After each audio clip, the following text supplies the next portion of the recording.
আমি আশিক গ্রিলস। আমি সুদখোর কমিটির উচ্চপদস্থ পদে দায়িত্ব সহকারে কাজ করেছি। এলাকায় সততার সহকারে সুদ খেয়ে নামের টাইটেলে সুদখোর খেতাবি অর্জন করেছি। এক সাইনে হাজার হাজার হতদরিদ্রের টাকা মেরে দিয়ে নিজে বিলাসী জীবনযাপন করেছি। নামাজ রোজা হজ জাকাত পালন করেছি আর নিয়ম করে সুদ খেয়েছি। মানুষের গালমন্দকে দোয়া এবং ভালোবাসা হিসেবে গ্রহণ করেছি।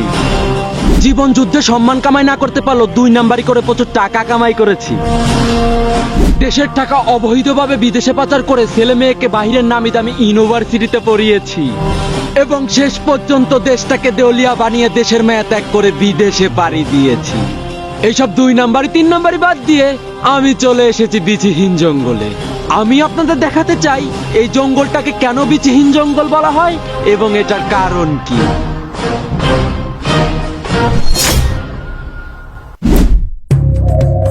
টিকটকারদের পাছায় বাস দিয়ে আমি হাতে হেরিকেন নিয়ে চলে এসেছি এই বিচিহীন জঙ্গলে। এই বিচিহীন জঙ্গলটি নোয়াখালী নামক একটি দেশে অবস্থিত। পৃথিবীর সবকটি ভাষা আপনি আয়ত্ত করতে পারলেও এই নোয়াখালীর ভাষা আপনি আয়ত্ত করতে পারবেন না। টিকটকারদের কন্টেন্ট আর এদের ভাষা দুইটাই সেম, কোনোটাই বোঝা যায় না। এদের ভাষার কাছে পৃথিবীর সব থেকে বড় সার্চ ইঞ্জিন গুগলও ফেল মারছে। এইখানে আমার খাবারের সন্ধান করতে হবে। আমার খাবার হবে এই জঙ্গলের পশু পাখি, আর আমার হেরিকেনের খাবার হবে আমার মুত। আমার মুতে আবার খুব ভালো আগুন জ্বলে, এইটা আমি দেখেছি। এইখানে আসার সময় আমি সাথে করে খাবার আনতে পারিনি। পাশের বাড়িতে মিলাদ ছিল, পলিথিন নিয়ে গিয়ে এক চাচির কাছে বললাম, চাচি আমার এই পলিথিনে দেন। চাচি আমাকে বলল, ডেকচিতে নাই ভাত নাঙের উৎপাত। তার পর অপমানিত হয়ে চলে এলাম এই বিচিহীন জঙ্গলে।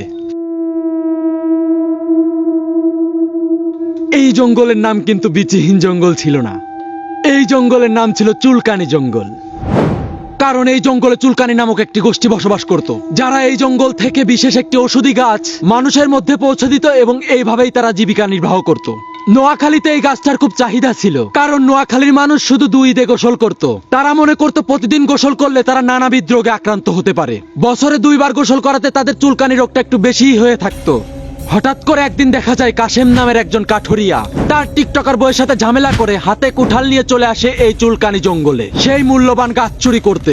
সে বুঝতে পারে টাকা যদি থাকে পকেটে, বউ আসবে রকেটে। এই শপথে আখ্যায়িত হয়ে চলে আসে চুলকানি জঙ্গলে চুরি করতে। কিন্তু হঠাৎ করে কুঠালটি গাছের গুড়িতে আঘাত না করে তার মূল্যবান বিচিতে আঘাত করে।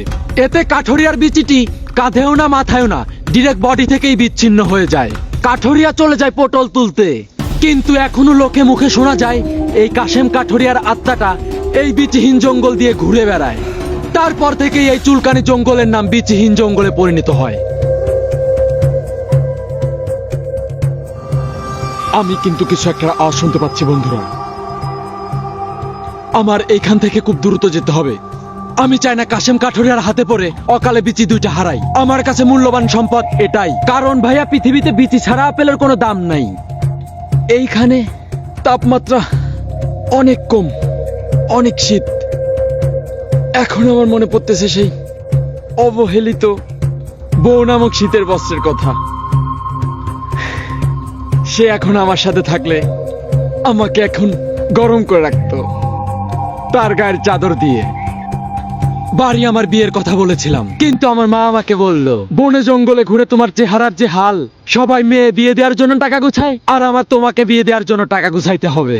আমি তখন মাকে বললাম, যদি থাকে গাড়ি, হাজারো নারী আসবে বাড়ি, টেনশন নিও না মা। কারণ আমি এটা মনে করি, পকেটে যদি থাকে মাল, আসবে অনেক চ্যাটের বাল। জীবনে এখনো অনেক কিছু করা বাকি আছে, তাই আব্বার দেওয়া জীবনটা নিয়ে দ্রুত এখান থেকে পালাইতে হবে। কারণ কাশেম কাঠুরিয়ার কবলে যদি আমি পড়ি, তাহলে আপেল থাকবে, আপেলের বিচি থাকবে না। এই কাঠুরিয়ার আত্মা আমাকে ধাওয়া করতেছে, আমি তার সাউন্ড পেয়েছি। সে আমার পিছু পিছু আসতেছে। আমার এখন জলদি যেতে হবে এখান থেকে।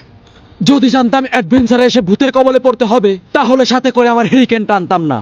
কারণ আগুন থাকার জন্য ভূত আমাকে দেখে ভয় পাচ্ছে না, কারণ ভূতের প্রিয় জিনিস হচ্ছে আগুন। আর ভূত ভয় পায় সাধারণত প্রস্রাব দেখলে। তো আপনারা কখনো ভূত দেখলে ভয় পাবেন না, ইনস্ট্যান্ট জায়গায় তারা মুতে দেবেন, বসার টাইম নেবেন না।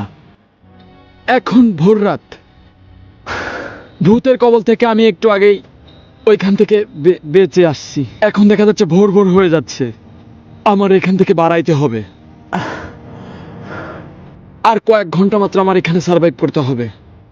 আমি যদি এখান থেকে বেঁচে ফিরতে পারি, তাহলে অবশ্যই 7 নম্বরের এপিসোডে আপনাদের সাথে আমার দেখা হবে। এইখানে প্রচুর শীত পড়তেছে, তো আমার বেঁচে থাকতে হলে ভূতের ভয় করা যাবে না, দ্রুত আগুন জ্বালাইতে হবে, কারণ এখানকার তাপমাত্রা অনেক কম, প্রায় 100 ডিগ্রি সেলসিয়াস। বুঝতেই পারছেন তাহলে কি অবস্থা। আগুন আমি জ্বালিয়েছি, ভূত যদি এখন আমার কাছে আসে তো আমি ইনস্ট্যান্ট আমার জামা কাপড় খুলে ফেলবো, আর জামা কাপড় খুললে আমাকে ভূতের মতোই লাগবে।